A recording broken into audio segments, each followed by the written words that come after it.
Forbidden city, Beijing, China. Hi loving friends, good morning.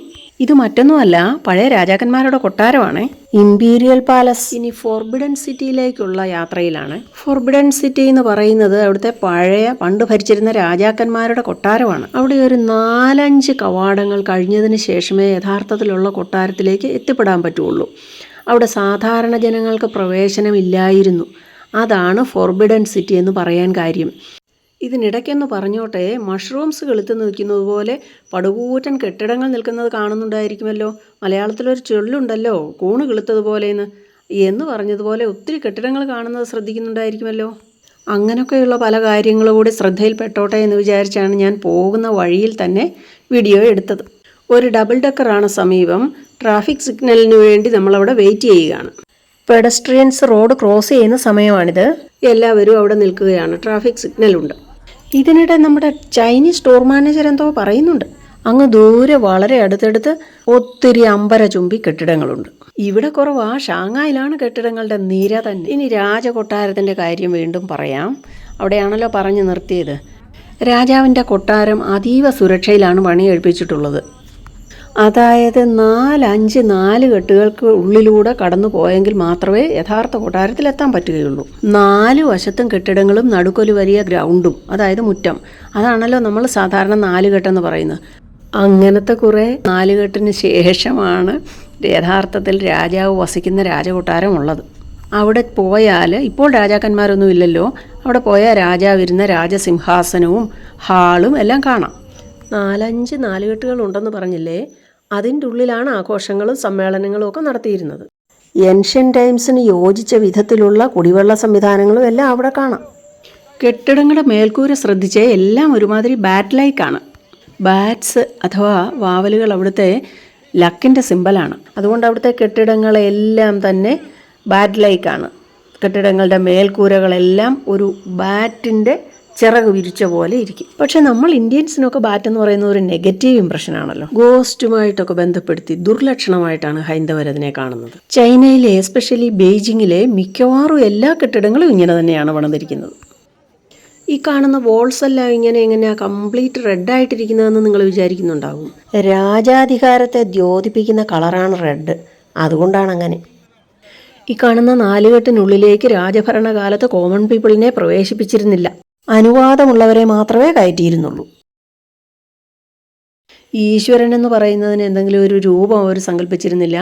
പകരം ആ blue റെക്റ്റാങ്കിളാണ് അവർ ആ സ്ഥാനത്ത് വെച്ചിരുന്നത്. ടെമ്പിൾ ഓഫ് ഹെവനെ പറ്റിയുള്ള വീഡിയോയിൽ ഞാനിതൊക്കെ വിശദീകരിക്കുന്നുണ്ട്, അതുകൊണ്ട് ഇപ്പോൾ കൂടുതൽ പറയുന്നില്ല. ഗേൾസൊക്കെ രാജകുമാരിമാരെ പോലെ ഒരുങ്ങി നടക്കുന്ന ഒരു രീതി ഇവിടെ കാണുന്നുണ്ട്. പണ്ടത്തെ പ്രിൻസസ്മാരെ ഓർമ്മിക്കാനാണ് ഇതെന്നാണ് പറയുന്നത്. ഈ കോസ്റ്റ്യൂംസ് എല്ലാം അവിടെ വാടകയ്ക്ക് കിട്ടുകയും ചെയ്യും. ചൈനീസ് ടൂറിസ്റ്റുകൾ തന്നെയാണ് ഈ നടക്കുന്നത്. കൂടെ നിന്ന് ഫോട്ടോയും എടുക്കാം.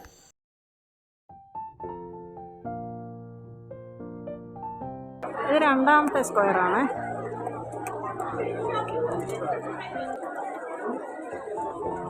രാജകൊട്ടാരം. ഇതൊന്നും അല്ല കൊട്ടാരം, ഇതിനപ്പുറത്താണ് കൊട്ടാരം. ഈ വളച്ചുവാതിൽ പോലെ കാണുന്നതിലെയാണ് നമ്മൾ കയറി വരുന്നത്. കണ്ടില്ലേ, ഒരു വലിയ ഹെമിസ്ഫിയർ. ഓരോ നടുത്തളങ്ങളിലേക്കും ഇതുപോലെ ഒരു വഴിയെയാണ് നമ്മൾ കയറി ചെല്ലുന്നത്.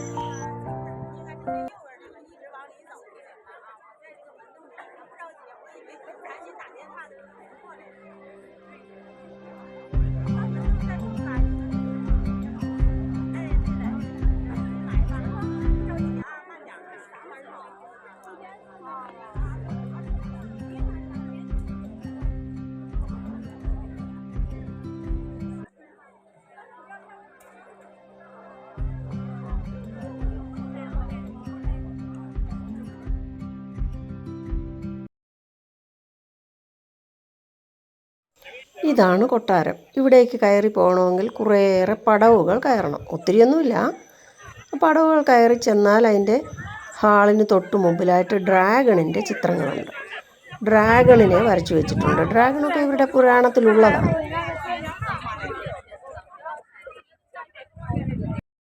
ചക്രവർത്തി ഇരിക്കുന്നിടത്തേക്കുള്ള കവാടമാണിത്. ഇതാ കണ്ടില്ലേ, ഡ്രാഗണിനെ കല്ലിൽ പണിത് വെച്ചിരിക്കുന്നത്, ഒറ്റക്കല്ലിൽ തീർത്തത്. ഡ്രാഗൺ എന്ന് പറഞ്ഞാൽ സാങ്കല്പികമായിട്ടുള്ള ക്രീച്ചേഴ്സാണ്. യൂറോപ്പിലും ചൈനയിലും ഒക്കെ ഉണ്ട്. പക്ഷേ ചൈനയിലെ ഡ്രാഗണിന് വിങ് ഇല്ല, വിങ്ലെസ് ആണ്. പക്ഷേ അവ ഗുഡ് ലക്കിനെ കാണിക്കാനും ഇമ്പീരിയൽ പവറിനെ കാണിക്കാനും സ്ട്രെങ്ത് കാണിക്കാനും ഒക്കെ ഉള്ളതാണ്. അതുകൊണ്ടാണ് അത് മുറ്റത്ത് തന്നെ ചിത്രീകരിച്ചിരിക്കുന്നത്.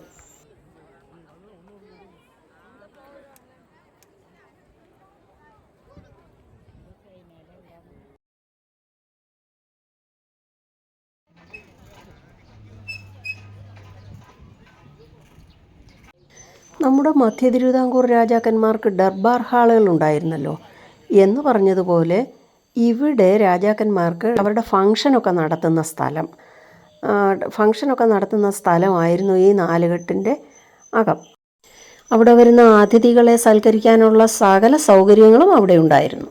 ഒത്തിരി കുടിവെള്ളം ശേഖരിക്കാനുള്ള പാത്രങ്ങളൊക്കെ അവിടെ കാണാം. രാജസിംഹാസനമാണ് കാണുന്നത്. അതിൻ്റെ നേരെയുള്ള വ്യൂ അങ്ങോട്ട് പോയിട്ട് ഞാൻ എടുക്കാം. ഇവിടെ ഒത്തിരി ആളുകൾ നിൽപ്പുണ്ടേ. അതിൻ്റെ ഒരു കോണിൽ കയറി പറ്റിയതേ ഉള്ളൂ ഞാൻ. പുറത്തോട്ട് പോയാൽ നേരെയുള്ള വ്യൂ കിട്ടും, അത് പോയി എടുക്കാം.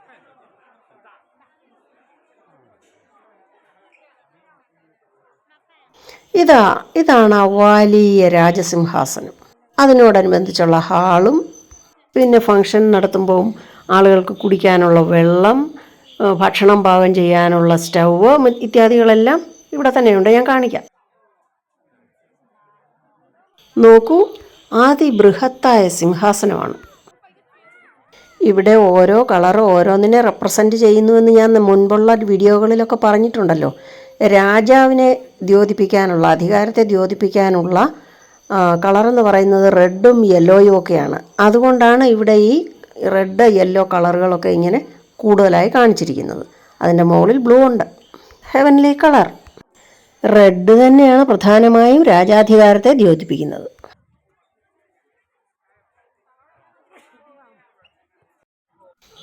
ഈ കാണുന്നത് കുടിവെള്ളം ശേഖരിക്കുന്നതിനുള്ള പാത്രമായിരുന്നു എന്നാണ് പറഞ്ഞത്.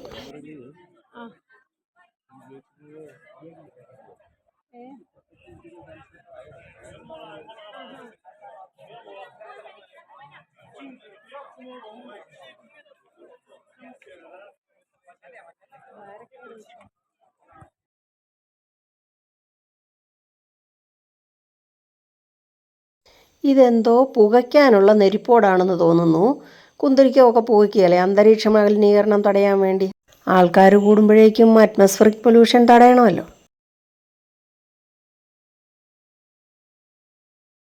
ഓരോ നാലുകെട്ട് വരുമ്പോഴും അതിൻ്റെ ചുറ്റുമുള്ള ഫോട്ടോസോ വീഡിയോസോ എടുക്കലുണ്ട്. ബോറായി തോന്നരുത്. ഇങ്ങനെ കുറേ എണ്ണം ഉണ്ടെന്ന് പറഞ്ഞില്ലേ, എല്ലാം ഒരുപോലെ തന്നെയാണ്.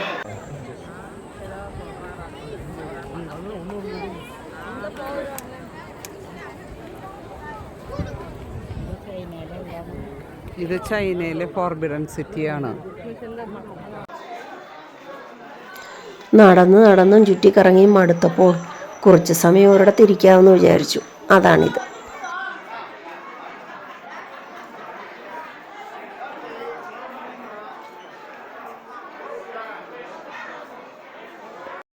ഇതിൻ്റെ ഒരു ഡിസ്ക്രിപ്ഷനും കൂടി കൊടുത്തേക്കാം, നോക്കിയാൽ മതി. Okay then, bye. Thanks for watching My World Glitz. Tracy Thomas, 1308. I'm not Tracia, I'm Tracy. Formerly it was Glimpses of the World.